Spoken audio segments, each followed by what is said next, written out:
Hey, welcome back din ng Mini Mage PH. So, today turo ko lang sa inyo kung paano yung tamang linis ng inyong playmat. Okay, so, ngayon nandito ako sa CR. Meron akong planggana dito, tapos yung playmat ko, tapos host, and this washing liquid lang. So, lagay tayong konting tubig. Ayan, so, right on the bat. Lagyan mo lang ng konting tubig yan. Tapos, babad mo ng konti. Okay. Tapos, habang hintay natin yan mapuno, malagyan, lagay tayo ng konting dishwashing liquid. There. So, huwag kayong gagamit ng detergent, guys, kasi masyadong mataas yung chemical nun at pwedeng masira yung playmat nyo. So, ayan, shake nyo lang. Tanggalin na natin yung hose pala. Okay, so siguro dagdagan pa natin ng konti pa. There. Okay, so dishwashing lang lagay nyo, and then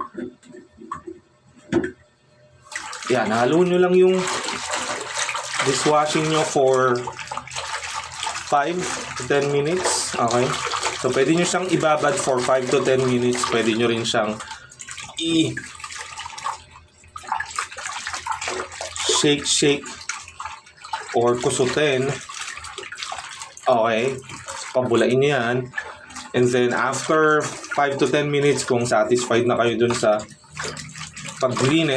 cleaning up, then sabit mo sa maayos na hanger, ipit mo siya, babad mo siya sa either sa araw o hindi. Mabilis lang naman siya matuyo, and then probably for couple of hours tuyo na siya, and then you have a brand new playmat to play. Mabango, malinis, 'di ba? Hindi dusty. At the same time, if you want to clean up yung playmat mo, linisin, labhan, so probably just do it once a month lang. Okay? Don't do it once a week, twice a month. Once a month lang is more than enough for you to clean up your playmat mo. And don't worry, hindi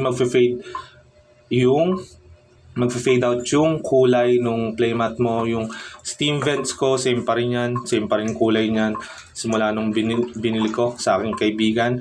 And huwag nyo isipin yon. So, you just have to use a dishwashing liquid. Okay? And tubig. That's it. Plain and simple, di ba? Okay? So, I hope may natutunan kayo today, and thank you for watching. If you haven't watched my other videos, please do so. And be someone by helping someone. Okay? Thank you and have a good day.